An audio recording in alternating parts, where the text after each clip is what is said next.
നമ്മുടെ അടുത്ത പാഠത്തില് സൂറത്തുൽ നജ്മിലെ ആയത്തുകൾ പറഞ്ഞിട്ടാണ് തൗഹീദുമായി ബന്ധപ്പെട്ട വിഷയത്തിലെ ഒരു ഭാഗമാണ് ഇന്നത്തെ ചാപ്റ്റർ. കഴിഞ്ഞ ക്ലാസ്സിൽ നമ്മൾ തൗഹീദിൽ നിന്ന് തെറ്റിപ്പോകുന്നതുമായി ബന്ധപ്പെട്ട ഉറുക്കി, ഏലസ്, അൽക്കല് പോലെയുള്ള കാര്യങ്ങൾ ശിർക്ക് കടന്നു വരുന്ന ഒരു മേഖല, പ്രധാനപ്പെട്ട ഒരു മേഖലയെ കുറിച്ചാണ് കഴിഞ്ഞ ചാപ്റ്ററിൽ പറഞ്ഞത്.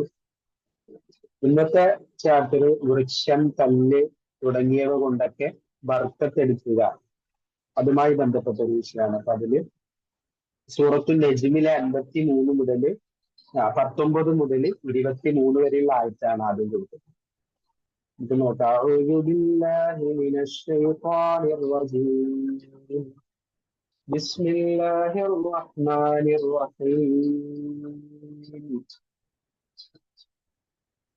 أفرأيتم اللات والعزى ومناة الثالثة الأخرى ألكم الذكر وله الأنثى تلك إذا قسمة ضيزى إن هي إلا أسماء سميتموها أنتم وآباؤكم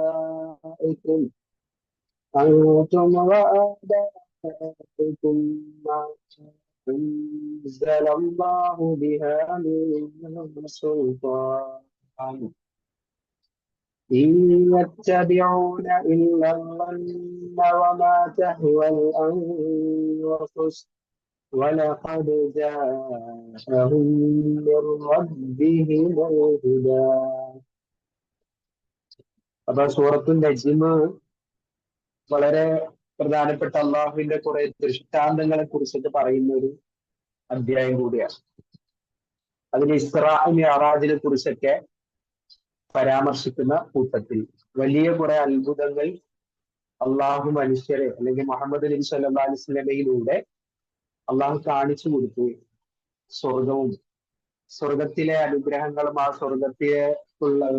സ്വർഗത്തിന്റെ സമീപത്തെ മരങ്ങൾ, സിദ്റത്തുൽ മുൻതഹ അടക്കമുള്ള സ്വർഗീയമായ കുറെ കാഴ്ചകൾ, ആകാശ ലോകത്തെ കുറെ കാഴ്ചകൾ നബി സല്ലല്ലാഹു അലൈഹി വസല്ലമക്ക് കാണിച്ചു കൊടുക്കുകയും ജിബ്രീൽ അലൈഹിസ്സലാത്തു വസ്സലാമയോടൊപ്പമുള്ള യാത്രയെക്കുറിച്ചും ഒക്കെ വിശദീകരിക്കുന്ന ഒരു ഭാഗം. അത് കഴിഞ്ഞിട്ട് ഉടനെ അള്ളാഹു ചോദിക്കുന്ന ഒരു ഭാഗമാണ്. ഞാൻ അതിലേക്ക് പ്രവേശിക്കുന്നില്ല. അതിനെ തുടർന്ന് ചോദിക്കുന്ന കുറച്ച് ചോദ്യങ്ങളാണ് ഇവിടെ. അഫറഅയ്തുമുൽ ലാത്ത വൽ ഉസ്സ, ലാത്തയും ഉസ്സയും പറ്റി നിങ്ങൾ ചിന്തിച്ചു നോക്കിയിട്ടുണ്ടോ, നിങ്ങൾ കണ്ടിട്ടുണ്ടോ എന്നാണ് അഫറഅയ്ത എന്ന് പറഞ്ഞാൽ അർത്ഥം. ഇതിനർത്ഥം ഇവിടെ നിങ്ങൾ കണ്ടിട്ടുണ്ടോ എന്ന് ചോദിച്ചാല് അത് അറബികളോടുള്ള ചോദ്യമാണ്. അവർക്കറിയാവുന്ന അവര് ആരാധിച്ചുകൊണ്ടിരിക്കുന്ന ആരാധ്യ വസ്തുക്കളായിട്ട് അവർ കാണുന്ന ലാത്തയും ഉസ്സയെ കുറിച്ചാണ്. അഫറഅയ്തുമുൽ ലാത്ത വൽ ഉസ്സ, ലാത്തയും ഉസ്സയും നിങ്ങൾ കണ്ടുവോ, അല്ലെങ്കിൽ അതിനെ കുറിച്ച് നിങ്ങൾ ചിന്തിച്ചിട്ടില്ലേ? വമനാത്ത സാലിസത്തൽ ഉഖറ, മൂന്നാമനായി മറ്റേ മനാത്തയെയും കുറിച്ച് നിങ്ങൾ ആലോചിച്ചിട്ടില്ലേ? അലക്കുമുൽ ദക്കറു വലഹുൽ ഉൻസ, നിങ്ങൾക്ക് ആണും അവന് പെണ്ണുമാണോ? അഥവാ അള്ളാഹുവിന് പെൺമക്കളെയും അതേപോലെ നിങ്ങൾക്ക് ആൺമക്കളെയുമായിട്ടാണോ നിങ്ങൾ വിഭജിക്കുന്നത്? ഇദൻ ഖിസ്മത്തുൻ ദീസ. അപ്പൊ അത് വളരെ മോശമായ ഒരു ഓഹരി വെക്കലാണ്, ഒരു നീതി അല്ലാത്തൊരു ഓഹരി വെക്കലാണല്ലോ. ഇൽഹിയ ഇല്ല അസ്മാഉൻ സമ്മൈതുമൂഹ അൻതും വആബാഉക്കും, ഇതെല്ലാം നിങ്ങളും നിങ്ങളുടെ പിതാക്കന്മാരും പേര് വെച്ചുണ്ടാക്കിയ ചില നാമം നൽകപ്പെട്ട നാമങ്ങൾ മാത്രമാണ് ഇതൊക്കെ. മാ അൻസൽ അല്ലാഹു ബിഹാ മിൻ സുൽത്താൻ, അള്ളാഹു ഒരു പ്രത്യേകതയും അല്ലെങ്കിൽ അള്ളാഹു ഒരു സ്വാധീനവും ആധിപത്യവും ഒന്നും ഇവർക്ക് നൽകിയിട്ടില്ല. ഈ യത്തബിഊന ഇല്ലല്ലന്ന, അവർ ഈ ഊഹത്തെ മാത്രമാണ് പിൻപറ്റിക്കൊണ്ടിരിക്കുന്നത്. വമാ തഹ്വൽ അൻഫുസ്, മനസ്സുകൾ ഇച്ഛിക്കുന്ന, അവരുടെ മനസ്സുകൾക്ക് തോന്നുന്നതുമായ കാര്യങ്ങളാണ് അവർ പറഞ്ഞുകൊണ്ടിരിക്കുന്നത്. വലഖദ് ജാഅഹും മിർ റബ്ബിഹിമുൽ ഹുദ, തീർച്ചയായും റബ്ബിൽ നിന്ന് അവർക്ക് യഥാർത്ഥ മാർഗദർശനം വന്നെത്തിയിട്ടുണ്ട്.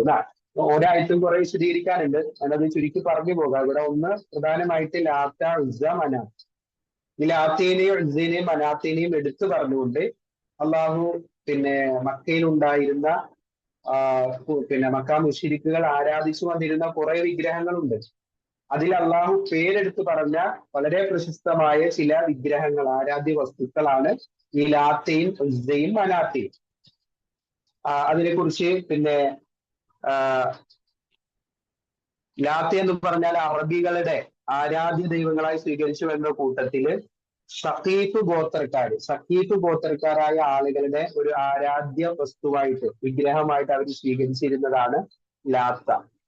ആ പിന്നെ ലാത്തയെ കുറിച്ച് പറയുന്നത് വളരെ നല്ലൊരു മനുഷ്യരായിരുന്നു.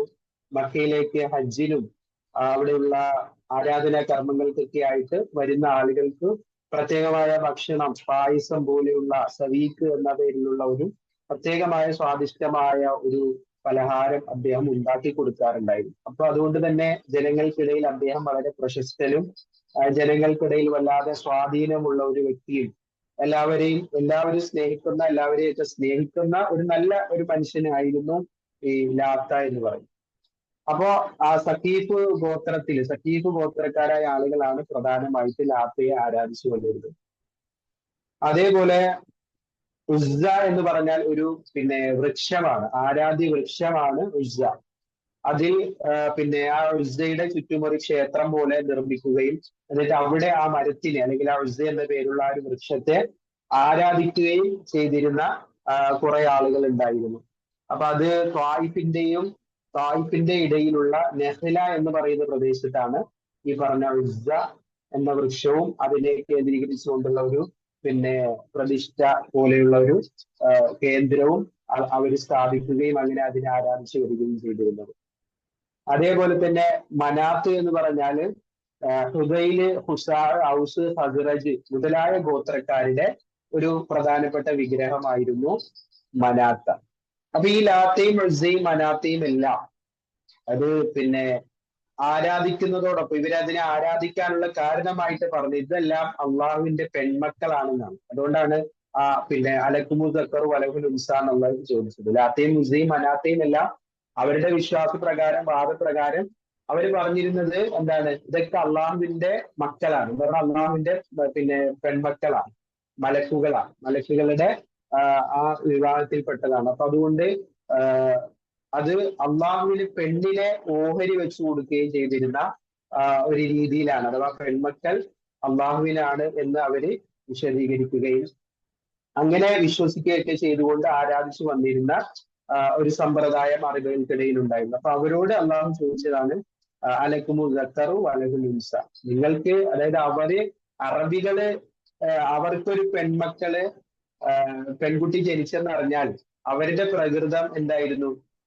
ഖുർആൻ അത് വിശദീകരിച്ചിട്ടുണ്ട്. തനിക്കൊരു പെൺകുട്ടി പിറന്നു വീണെന്നറിഞ്ഞാൽ അതിനെ ജീവനോടെ കുഴിച്ചു മൂടിയിരുന്ന സംസ്കാരമുള്ള ആളുകളായിരുന്നു അന്നത്തെ കാലത്ത് ജീവിച്ചിരുന്നത്. അപ്പൊ പെണ്ണാണ് ജനിച്ചതെന്ന് അറിഞ്ഞാല് ദേഷ്യം കൊണ്ട് മുഖമൊക്കെ ചുവന്നു പോയിട്ട് വല്ലാത്തൊരു ദുഃഖവും അപമാനവും ഒക്കെ പേറിയിരുന്ന ആളുകളാണ് അവർ, അന്നത്തെ സംസ്കാരം അനുസരിച്ച്. അപ്പൊ അങ്ങനെ ആ ഒരു ദുഃഖവും അപമാനവും പെൺകുട്ടി ജനിക്കുന്നത് അങ്ങനെയൊക്കെ കണ്ടിരുന്ന ആളുകൾ തന്നെ പറഞ്ഞിരുന്നത് മലക്കുകൾ അള്ളാഹുവിന്റെ പെൺമക്കളാണ്. അപ്പൊ അതുകൊണ്ടാണ് അള്ളാഹു ചോദിച്ചത് പിന്നെ അതെങ്ങനെയാണ് ശരിയാവുക, അഥവാ കളവാണെങ്കിൽ പോലും ആ കളവ് പറയുന്ന കാര്യത്തിലെങ്കിലും ഒരു നീതി വേണമല്ലോ.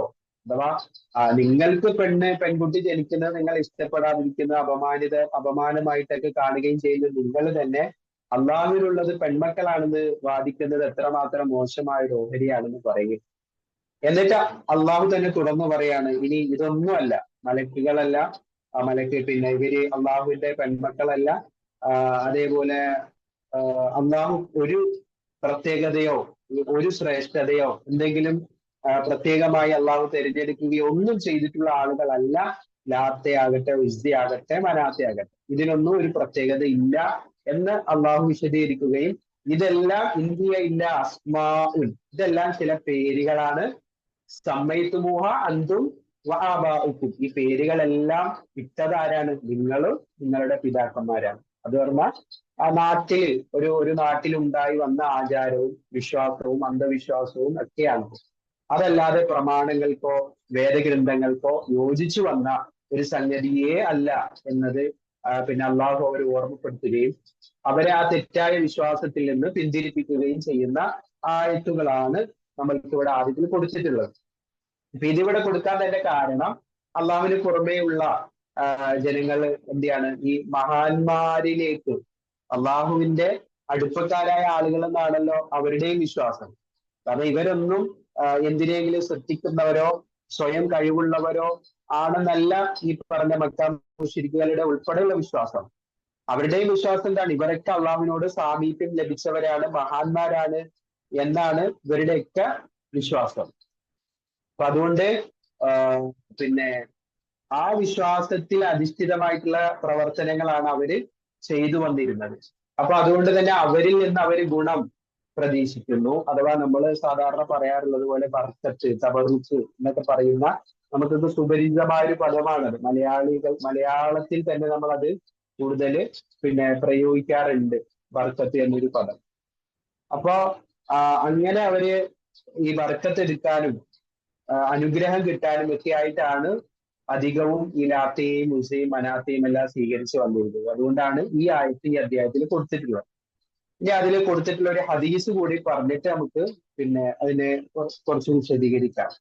അതില് നബി സല്ലല്ലാഹു അലൈഹി വസല്ലമയുടെ കൂടെ ഒരിക്കൽ അബൂ വാഖിദ് ലൈസി റളിയല്ലാഹു അൻഹു അദ്ദേഹം പറയാണ്, ഞങ്ങൾ നബി സല്ലല്ലാഹു അലൈഹി വസല്ലമയോടൊപ്പം ഹുനൈനിലേക്ക് പുറപ്പെട്ടു. ഒരു യുദ്ധയാത്രയിലെ ഹുനൈനിലേക്ക് പുറപ്പെട്ടു. അപ്പൊ അദ്ദേഹം പറയാണ്, അതായത് അബൂ വാഖിദ് ലൈസി റളിയല്ലാഹു പറയാൻ ആ കൂടെ ഉണ്ടായിരുന്നവരൊക്കെ ആ സംഘം ആരായാലും പുതുവിശ്വാസികളാണ്. അതായത് സത്യനിഷേധത്തിൽ നിന്ന്, കുഫറിൽ നിന്ന്, ഷിർക്കിൽ നിന്നല്ല ഇസ്ലാമിലേക്ക് കടന്നു വന്നിട്ട് വളരെ കുറച്ചു നാൾ മാത്രമേ ആയിട്ടുള്ളൂ. പുതുതായി കടന്നു വന്ന പുതുവിശ്വാസികൾ എന്ന് നമ്മൾ പറയുന്ന പുതിയതായിട്ട് ഈ ആദർശം സ്വീകരിച്ച് മനസ്സിലാക്കി വന്ന കുറച്ച് ആളുകളാണ് ആ സംഘത്തിൽ ഉണ്ടായിരുന്നത്, കുറച്ചു പേര്. അപ്പൊ അവരിങ്ങനെ ആ യാത്ര ഇങ്ങനെ പോകുന്ന സമയത്ത് വലിയ മുശ്രിക്കീന സിദ്റത്തുൻ, മുശ്രിക്കുകൾക്ക് ഒരു ഇലന്ത മരം ഉണ്ടായിരുന്നു. സിദ്റ എന്ന് പറഞ്ഞാൽ ഒരു ഇലന്ത മരം. ആ ബഹുദൈവ വിശ്വാസികളുടെ ഇലന്ത മരം യഅ്കുഫൂന ഇൻദഹ, അവരെന്ത് ചെയ്യും?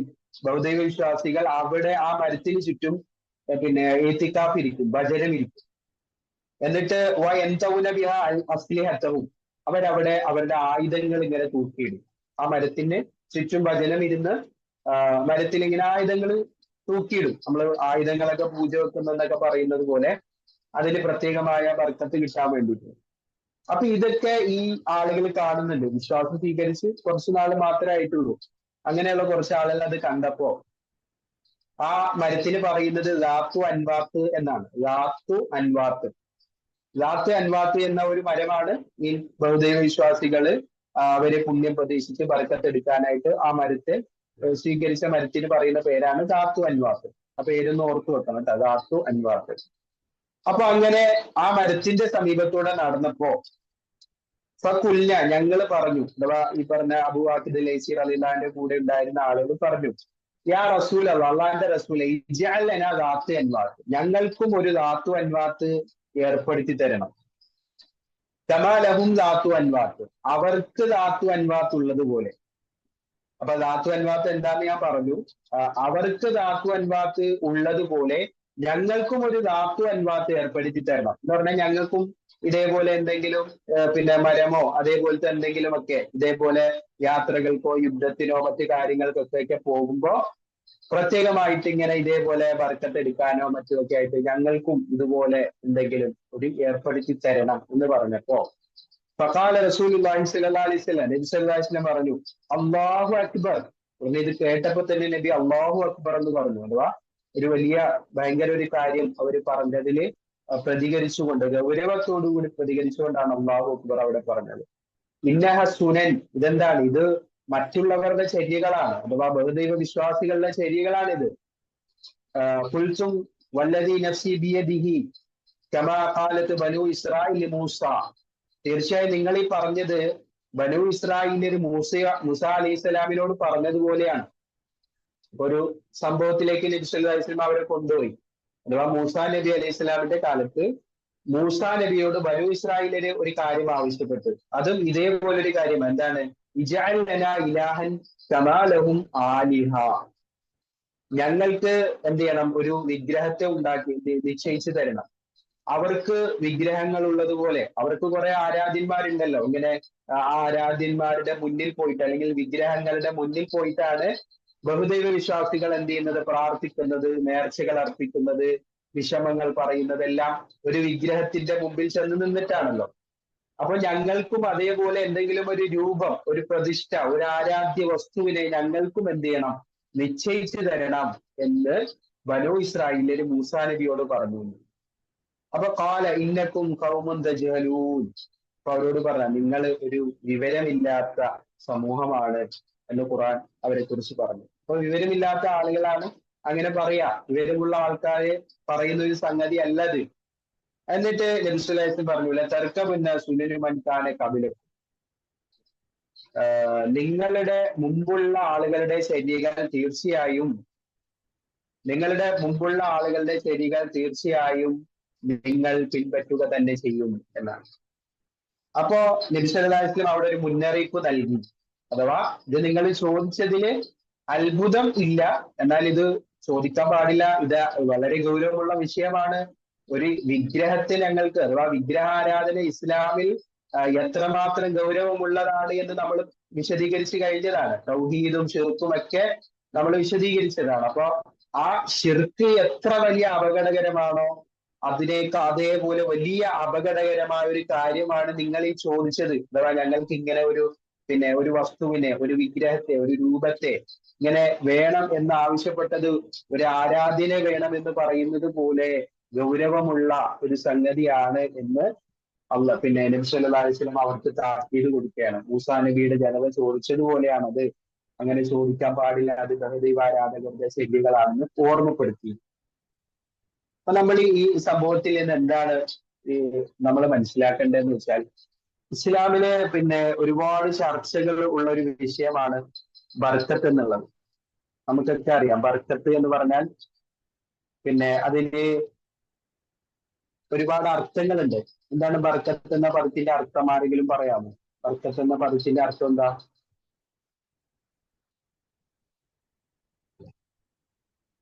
അനുഗ്രഹം. അനുഗ്രഹം എന്ന അള്ളാഹു ബർക്കത്ത് ചെയ്യട്ടെ അല്ലെ, നമ്മൾ പ്രാർത്ഥിക്കാറുണ്ട്. എന്തെങ്കിലും ഒരു നല്ല ബാറക്കല്ലാ എന്ന് നമ്മൾ പറയും. അപ്പോ എന്തെങ്കിലും ഒരു നല്ല നന്മ മറ്റുള്ളവർക്ക് കിട്ടുക, അല്ലെങ്കിൽ നമുക്ക്, അല്ലെങ്കിൽ പരസ്പരം പ്രാർത്ഥിക്കുക. വിവാഹത്തിന്റെ സമയത്തൊക്കെ ബാറക്കല്ലാ എന്നൊക്കെ നമ്മൾ പറയും. അതുപോലെ ആർക്കെങ്കിലും എന്തെങ്കിലും നന്മ ലഭിച്ചു എന്ന് കേൾക്കുമ്പോൾ തന്നെ ബാറക്കല്ലാ എന്ന് നമ്മൾ പറയാറുണ്ട്. അപ്പൊ അതെന്താണ്, ആ കിട്ടിയതിൽ, ഒരാൾക്ക് ലഭിച്ചതിൽ എന്ത് ലഭിക്കട്ടെ, ബർക്കത്ത് കൂടി കിട്ടട്ടെ എന്നാണ്, അള്ളാഹുവിന്റെ അനുഗ്രഹം കൂടി കിട്ടട്ടെ എന്നാണ്. അപ്പൊ ബർക്കത്ത് എന്ന പദത്തിന് ഒരുപാട് അർത്ഥമുണ്ട്. ഐശ്വര്യം, പുരോഗതി, അനുഗ്രഹം, സൗഭാഗ്യം, വളർച്ച, വർധനവ്, സമൃദ്ധി എന്നിങ്ങനെ ഒരുപാട് അർത്ഥങ്ങളുള്ള പദമാണ് ബർക്കത്ത് എന്നുള്ളത്. അപ്പം പണ്ഡിതന്മാർ ഇതിനെക്കുറിച്ച് നിർവചനം പറഞ്ഞിട്ടുള്ളത്, അള്ളാഹുവിൽ നിന്ന് നന്മകൾ ലഭിക്കല് ആണ് ഒന്ന്. ബർക്കത്ത് എന്ന് പറഞ്ഞാൽ അള്ളാഹുവിൽ നിന്ന് നന്മ ലഭിക്കലാണ്. അതേപോലെ ലഭിച്ച നന്മകൾ സ്ഥിരമായി നിലനിൽക്കലാണ്. അതിന്റെ വർധനവാണ്, അതിന്റെ വളർച്ചയാണ്. ഇങ്ങനെയാണ് ബർക്കത്തിനെ കുറിച്ച് അവരൊക്കെ പണ്ഡിതന്മാർക്ക് വിശദീകരിച്ചത്. അതിന്റെ അറബി ഒന്നും പറയാൻ സമയമില്ലാത്തതുകൊണ്ടാണ് ഞാൻ ഓടിച്ച് വായിച്ചു ചെയ്യുന്നത്. അപ്പൊ എന്താണ് ബർക്കത്ത് എന്ന് പറഞ്ഞാൽ, പണ്ഡിതന്മാർ അതിനെ കുറിച്ച് പറഞ്ഞത് എന്താണ്, അള്ളാഹുവിൽ നിന്ന് നന്മ ലഭിക്കലും ആ ലഭിച്ച നന്മകൾ നിലനിൽക്കലും, ലഭിച്ച നന്മകളിൽ ഐശ്വര്യവും വർധനവും അനുഗ്രഹവും ഉണ്ടാകലാണ്, വളർച്ചയും ഉണ്ടാകലാണ് ബർക്കത്ത് എന്ന് പറഞ്ഞത്.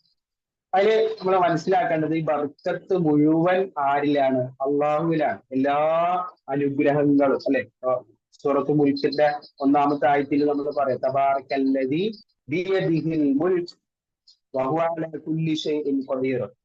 ആധിപത്യം ഏതൊരുവന്റെ കയ്യിലാണോ അവൻ അനുഗ്രഹപൂർണനായിരിക്കുന്നു എന്നാണ്. അപ്പൊ അനുഗ്രഹപൂർണനായവൻ അള്ളാഹുവാണ്. അപ്പം മനുഷ്യർക്കാകട്ടെ ഏതൊരാൾക്കുള്ള സകല അനുഗ്രഹങ്ങളും അത് അള്ളാഹുവിൽ നിന്നാണ്. അപ്പൊ നമുക്ക് എന്ത് അനുഗ്രഹം കിട്ടിയാലും അത് അള്ളാഹുവിൽ നിന്നാണ് എന്ന വിശ്വാസം ഉണ്ടാകണമെന്നാണ്.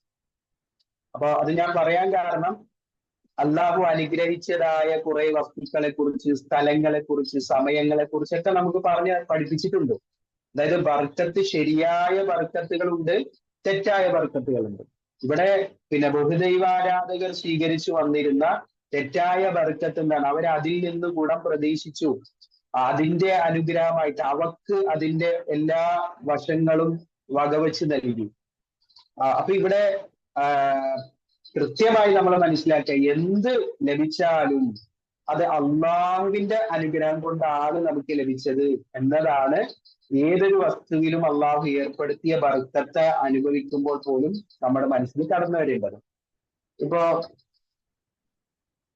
നബി സല്ലല്ലാഹു അലൈഹി വസല്ലമയുടെ ചില ബർക്കത്തിന്റെ അല്ലെങ്കിൽ അനുഗ്രഹം അള്ളാഹു വർദ്ധിപ്പിച്ചു കൊടുത്തതിന്റെ ചില കുറെ ഉദാഹരണങ്ങളുണ്ട്. ഒരിക്കല് വെള്ളം ഇല്ലാതെ വന്ന സമയത്ത്, പിന്നെ ഒരു യാത്രയിൽ വെള്ളമില്ല, എല്ലാവരുടെ കയ്യിലും വെള്ളം തീർന്നു. അവസാനം നബി സല്ലല്ലാഹു അലൈഹി വസല്ലമയുടെ വെള്ളം അന്വേഷിക്കുന്നു, വെള്ളം കിട്ടിയില്ല യാത്രയിൽ. അപ്പോ നബി സല്ലല്ലാഹു അലൈഹി വസല്ലം പറഞ്ഞു, ഇനി ആരെങ്കിലും കയ്യിൽ ബാക്കിയുള്ള വെള്ളം കൊണ്ടുവരും.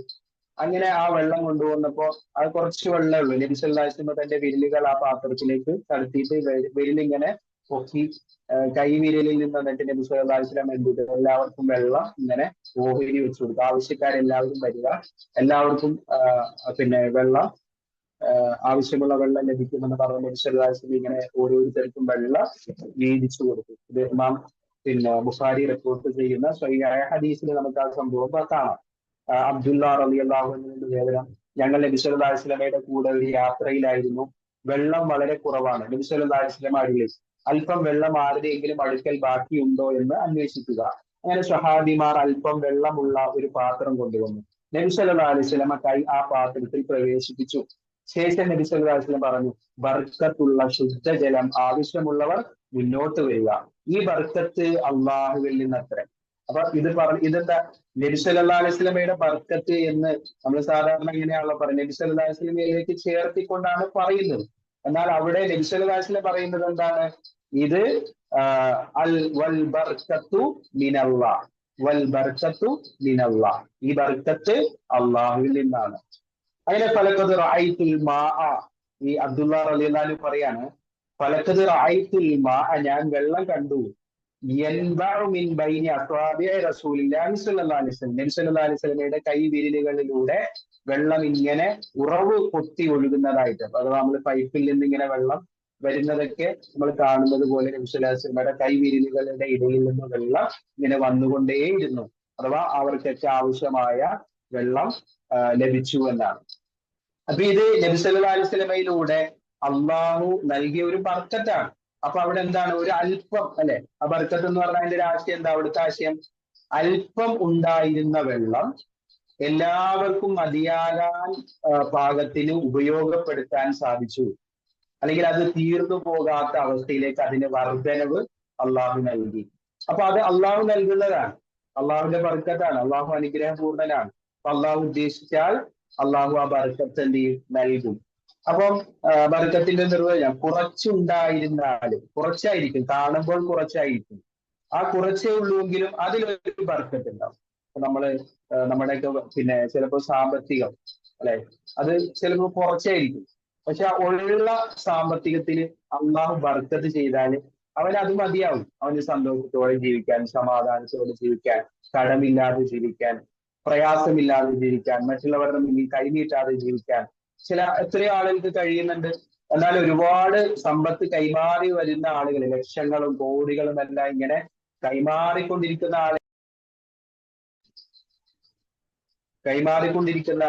ആളുകൾ അവരെ സംബന്ധിച്ചിടത്തോളം പിന്നെ ചിലപ്പോ എന്ത് ചെയ്യുന്നില്ല, എത്ര കിട്ടിയാലും തികയുന്നില്ല. കിട്ടാത്തതുകൊണ്ടല്ല, കിട്ടുന്നത് തികയുന്നില്ല. അപ്പൊ അങ്ങനെ കിട്ടുന്നത് തികയാത്ത അവസ്ഥ വരുന്നത് അവിടെ ബർക്കത്ത് നഷ്ടമാകുന്നതിന്റെ അടയാളങ്ങളാണത്. അത് നമ്മൾ ഗൗരവത്തിൽ മനസ്സിലായി. എന്ത് കിട്ടിയാലും, എത്ര കിട്ടിയാൽ, ചിലർക്ക് ഭക്ഷണം കഴിച്ച് എത്ര ഭക്ഷണം കഴിച്ചാലും തൃപ്തിയാവുന്നില്ല, വയറ് നിറയുന്നില്ല. ഇങ്ങനെ നബിയോട് ആള് പരാതി പറഞ്ഞു, അടുത്ത് ഞാൻ കഴിച്ചിട്ടൊന്നും വയറ് നിറയുന്നില്ല. അപ്പോ നബി സല്ലല്ലാഹു അലൈഹി വസല്ലം പറഞ്ഞു, നിങ്ങൾ ഒറ്റക്കൊറ്റക്കാണോ കഴിക്കുന്നത്? അതേ എന്ന് പറഞ്ഞപ്പോ, എന്നാ നിങ്ങൾ കുലു മഅൽ ജമാ, നിങ്ങൾ ഒരുമിച്ച് കഴിക്കൂ. ഇന്നൽ ബർക്കത്ത മഅൽ ജമാ, ബർക്കത്ത് ജമാഅത്തിനോടൊപ്പമാണ്, സംഘത്തോടൊപ്പമാണ്. അപ്പം ഒരുമിച്ച് നിൽക്കുന്നത്, ഒരുമിച്ച് പ്രവർത്തിക്കുന്നത്, ഒരു വീട്ടിലാകട്ടെ, കുടുംബത്തിലാകട്ടെ, എല്ലാ കാര്യത്തിലും അല്ല നമ്മുടെ ദാവാ പ്രവർത്തനങ്ങളിലാകട്ടെ, ചേർന്ന് നിൽക്കുമ്പോൾ, കൂട്ടായി നിൽക്കുമ്പോൾ, ഒരുമിച്ച് നിൽക്കുമ്പോൾ അതിലൊരു ബർക്കത്ത് തരുമല്ല. ഒറ്റക്ക് അല്ലെ, ഇപ്പൊ യാത്രയിലാണെങ്കിൽ പോലും അങ്ങനെ ഒറ്റക്ക് യാത്ര പോകുന്നത് പ്രോത്സാഹിപ്പിക്കപ്പെട്ടിട്ടില്ല. കൂടെ ഒരാള്, ഒരു മൂന്നാള് യാത്രക്ക് എപ്പോഴും നല്ല മനസ്സിലായിട്ട് പറഞ്ഞു, മൂന്നാള് യാത്ര പോകുന്നതാണല്ലോ. അപ്പൊ അത് പിന്നെ അങ്ങനെ യാത്ര പോകുമ്പോൾ ഒറ്റക്ക് പോകുന്നതിനേക്കാളും അത് ഒരുപാട് ഗുണങ്ങൾ ഭൗതികമായിട്ടും അല്ലാതെയും ഒക്കെ ഉണ്ട്. അപ്പൊ അതേപോലെ അതിലും ഒരു സംഘം, ഒരു അമീറിനെ നിശ്ചയിച്ച് പോകുമ്പോൾ അതിനൊക്കെ ഒരു പ്രത്യേകമായ ബർക്കത്ത് ഉണ്ടാകും എന്നാണ്. പിന്നെ അങ്ങനെ പറഞ്ഞാൽ ഒരുപാട് കാര്യങ്ങൾ നമുക്ക് പറയാനുണ്ട്. ഇതെല്ലാം ഇതാണ് നമ്മൾ പ്രാർത്ഥിക്കുക. നമ്മുടെ പ്രാർത്ഥനയിൽ എപ്പോഴും ഈ ബാറക്കല്ല ബാറക്കല്ല എന്ന് പറയുന്നത് വെറുതെ അല്ല. ഏതൊരു കാര്യത്തിൽ അത് അർത്ഥം നമ്മൾ ഓട്ടോമാറ്റിക്കലി പറയുന്ന, അല്ലെങ്കിൽ ഒരു മെസ്സേജ് കാണുമ്പോഴത്തേക്കും വെറുതെ പറയുന്നതൊന്നുമല്ല. സന്താനങ്ങളിൽ അള്ളാഹു ബർക്കത്ത് ചൊരിഞ്ഞാൽ അത് വലിയ അനുഗ്രഹമാണ്.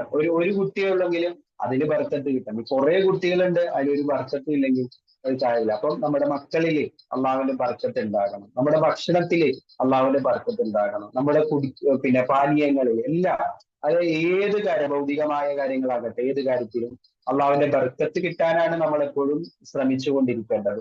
അപ്പൊ ഇത് അള്ളാഹു നിശ്ചയിച്ചതിൽ മാത്രമേ ഇതുള്ളൂ. ഇപ്പൊ നേരത്തെ ആ പറഞ്ഞ ബഹുദൈവ ആരാധകർ സ്വീകരിച്ചു വരുന്ന മരം, അത് അള്ളാഹു ഏർപ്പെടുത്തിയതല്ല. നിലാത്ത, ഉസ്സ, മനാത്ത, അത് അള്ളാഹു ഏർപ്പെടുത്തിയതല്ല. അതൊക്കെ നിങ്ങളും നിങ്ങളുടെ പൂർവികരും ഒക്കെ ഉണ്ടാക്കിയതാണ്, പേര് വെച്ചതാണ്. അപ്പം ഒരുപാട് ഈ ബർക്കത്തിന്റെ പേരിൽ തെറ്റായ പ്രവണതകൾ ഉണ്ട് എന്നാണ് ഖുർആൻ തന്നെ നമ്മളെ പഠിപ്പിക്കുന്നത്. അത് ലോകാവസാനം വരെ തുടർന്നു പോവുകയും ചെയ്യും.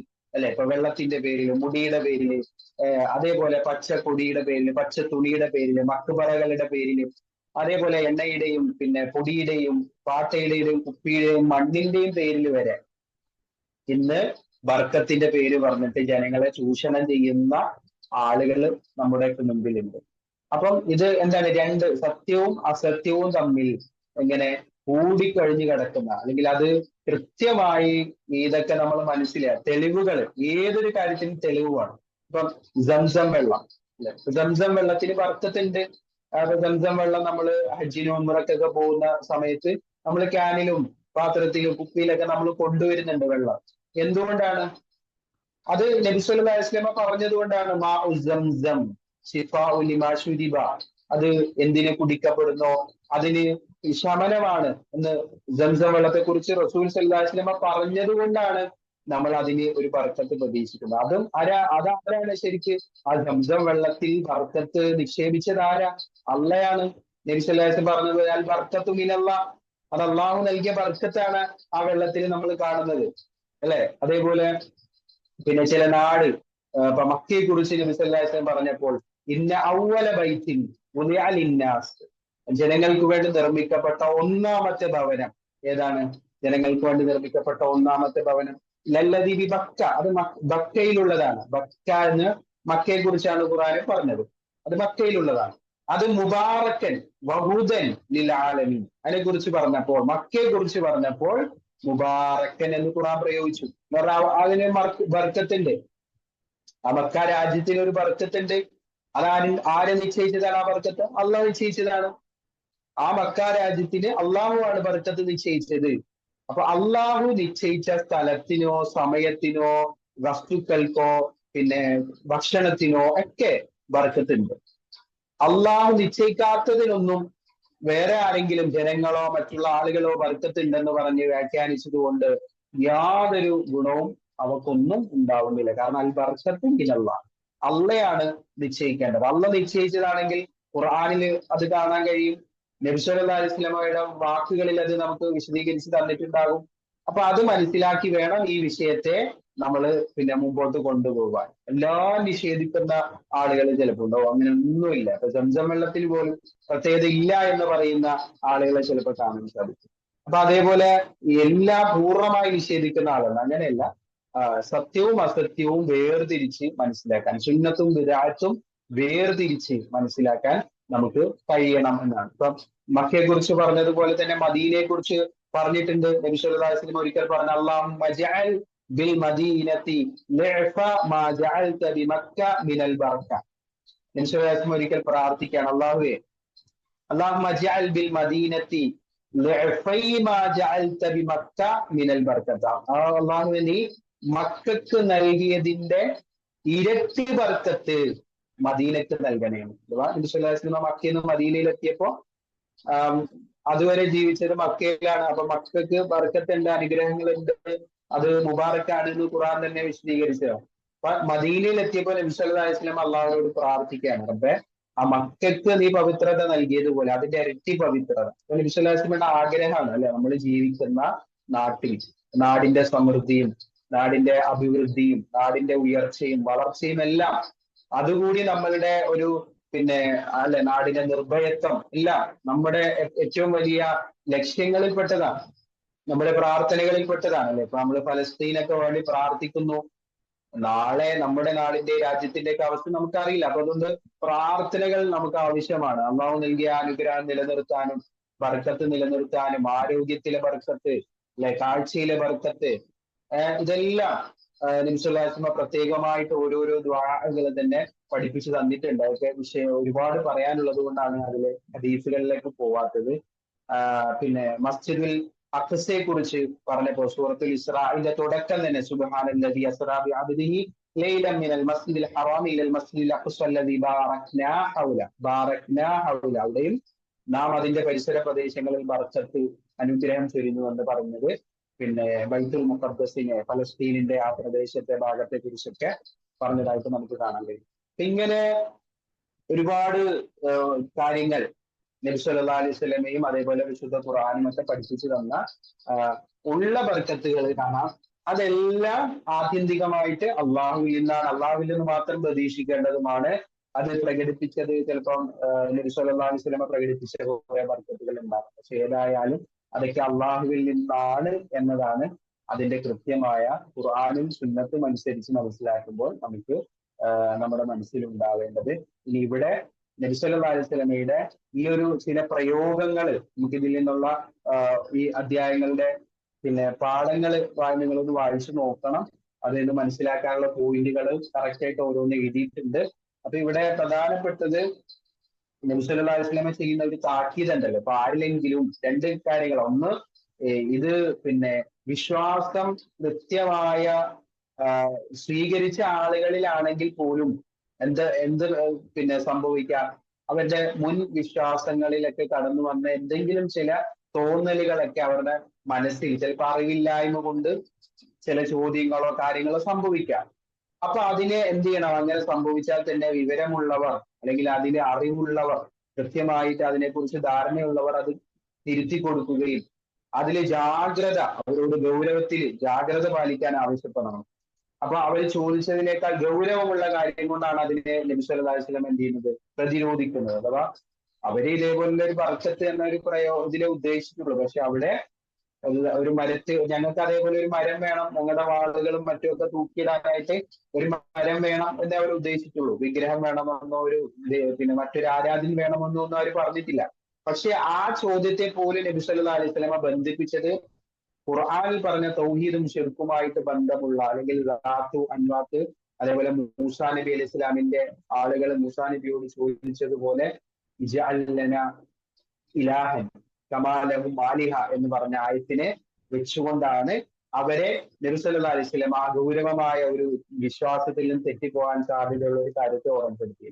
പിന്നെ ഇതിൽ തന്നെ പണ്ഡിതന്മാര് ഷിർക്കിന്റെ രണ്ട് ഇനം, ചെറിയ ഷിർക്ക് അല്ലെങ്കിൽ വലിയ ഷിർക്ക്. കാരണം ഇത് ഇവർ പറയുന്നതോടുകൂടി അല്ലെങ്കിൽ ഈ ഒരു സംഗതി അവരുടെ മനസ്സിൽ വരുന്നതോടുകൂടി ഒരു ചെറിയ ഷിർക്കിന്റെ ഇനം അവിടെ സംഭവിക്കുന്നു എന്നാണ്. എന്നാൽ അവരെ എന്ത് ചെയ്തിട്ടില്ല, നബിയോട് ആവശ്യപ്പെടുകയാണ്. അവർക്ക് അങ്ങനെ ഒന്നും അവർ നിശ്ചയിച്ചിട്ടില്ല, അവര് പിന്നെ പറഞ്ഞിട്ടുമില്ല, അവര് ഏതെങ്കിലും മരത്തെ അങ്ങനെ സ്വീകരിക്കുകയൊന്നും ചെയ്തില്ല. പക്ഷെ എന്നിട്ട് പോലും അത് വലിയ ഒരു ഗൗരവമുള്ള സംഗതിയായിട്ട് നബി സല്ലല്ലാഹു അലൈഹി വസല്ലം അവരെ വിലക്കുന്ന ഒരു രൂപം നമുക്ക് കാണാം. അതോടൊപ്പം അല്ലാഹു അക്ബർ എന്ന് പറഞ്ഞ പ്രയോഗം അല്ലെ, നമ്മള് സുബ്ഹാനല്ലാഹ് അല്ലെങ്കിൽ നമ്മൾ മഅദല്ലാഹ് എന്നൊക്കെ നമ്മൾ ആശ്ചര്യം പ്രകടിപ്പിക്കുന്ന ചില ഘട്ടങ്ങളുണ്ട്. അതിൽ പെട്ട ഒരു ഭാഗമാണ് ഇവിടെ അല്ലാഹു അക്ബർ അസ്സുനൻ എന്ന് പറഞ്ഞിട്ട് ഇതൊക്കെ അവരുടെ ചര്യകളാണെന്ന് പറയേണ്ടത് പറയണം അല്ലെ. ബഹുദൈവ ആരാധകരുടെ ചര്യകൾ കാണുമ്പോൾ അതാണെന്ന് പറഞ്ഞു കൊടുക്കണം. നമ്മുടെ ചര്യയല്ല എന്ന് കൃത്യമായിട്ട് വേർതിരിച്ച് പിന്നെ കാണിച്ചു കൊടുക്കാൻ കഴിയണം. അപ്പൊ അതുകൊണ്ട് ആ സന്ദർഭത്തിൽ കുറച്ച് ഗൗരവത്തിൽ സംസാരിക്കുന്ന കാര്യങ്ങളൊക്കെ ഇതിൽ നിന്ന് നമുക്ക് പഠിക്കാനുണ്ട്. അതോടൊപ്പം തന്നെ വേദക്കാരായ ആളുകൾ, ജൂതനസ്വാറാക്കളായ ആളുകൾ, അവരുടെയൊക്കെ രീതികളായിരുന്നു ഇങ്ങനെ മരങ്ങളെയും അതേപോലെ വിഗ്രഹങ്ങളെയും ഒക്കെ അതിനെ മരണപ്പെട്ടു പോയ മഹാന്മാരെയൊക്കെ പൂജിക്കുകയും വണങ്ങുകയും അവരുടെ കബറിടങ്ങളെയൊക്കെ മക്ബറകളെ കേന്ദ്രങ്ങളാക്കി മാറ്റുകയും ബർക്കത്തെടുക്കുന്ന അവിടെ നിന്ന് ഗുണങ്ങൾ കിട്ടുമെന്ന വിശ്വാസങ്ങൾ പേറിയിരുന്ന ഒരു വിഭാഗമായിട്ടാണ് അവരെയൊക്കെ പരിചയപ്പെടുത്തിയിട്ടുള്ളത്. അപ്പോൾ അതുകൊണ്ട് അങ്ങനെയുള്ള ഒരു അവസ്ഥ നമ്മുടെ വിശ്വാസത്തിൽ കടന്നു വരാതിരിക്കാൻ ശ്രദ്ധിക്കണം എന്നതാണ് ഈ അധ്യായത്തിന്റെ ആദ്യ ചുരുക്കം. അപ്പൊ നമുക്ക് അങ്ങനെ പ്രത്യേകമായിട്ട് ഒരു ബർക്കത്ത് എടുക്കാനായിട്ട് അങ്ങനെ ഒരു വീഡിയോ അല്ലെങ്കിൽ എന്തിലൊക്കെ ഒരുപാട് കാര്യത്തിൽ ബർക്കത്തുണ്ട് എന്ന് നബി സല്ലല്ലാഹു അലൈഹി വസല്ലം പഠിപ്പിച്ചു തന്നിട്ടുണ്ട്. അള്ളാഹു നിക്ഷേപിച്ച ബർക്കത്തുകളെ നമ്മൾ എന്ത് ചെയ്യുക, അതിനനുസരിച്ച് അത് ചിലപ്പോ ഖുർആൻ പാരായണം ചെയ്തുകൊണ്ടാണെങ്കിൽ അങ്ങനെ, അതേപോലെ തന്നെ പ്രാർത്ഥനയിലൂടെ ആണെങ്കിൽ അങ്ങനെ, ഇനി അതെല്ലാം ഇപ്പം സംസം അത് വെള്ളം അത് കുടിക്കുന്നതിലൂടെയോ അത് ഉപയോഗിക്കുന്നതിലൂടെയൊക്കെ ആണെങ്കിൽ അങ്ങനെ, അത് ഒക്കെ നമുക്ക് ഉപയോഗപ്പെടുത്തിക്കൊണ്ട് അവിടെയും അള്ളാഹുവിലാണ് നമ്മൾ പ്രതീക്ഷ അർപ്പിക്കുന്നത്. അള്ളാഹുവിൽ നിന്നാണ് അൽ ബർക്കത്തു മിനല്ലാ. ഏത് ബർക്കത്തുകളാണെങ്കിലും അവിടെ അള്ളാഹുവിലേക്ക് നാം അതിനെ ചേർത്ത് വെക്കുക.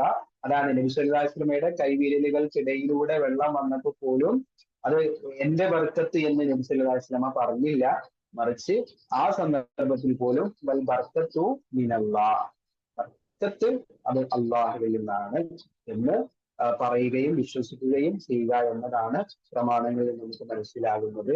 അതുകൊണ്ട് ആ ഒരു ഭാഗം കൂടി നമ്മുടെ തൗഹീദിന്റെ ഭാഗമായി ശരിയായ ബർക്കത്ത് എന്താണ്, തെറ്റായ ബർക്കത്ത് എന്താണ് എന്ന് മനസ്സിലാക്കുക.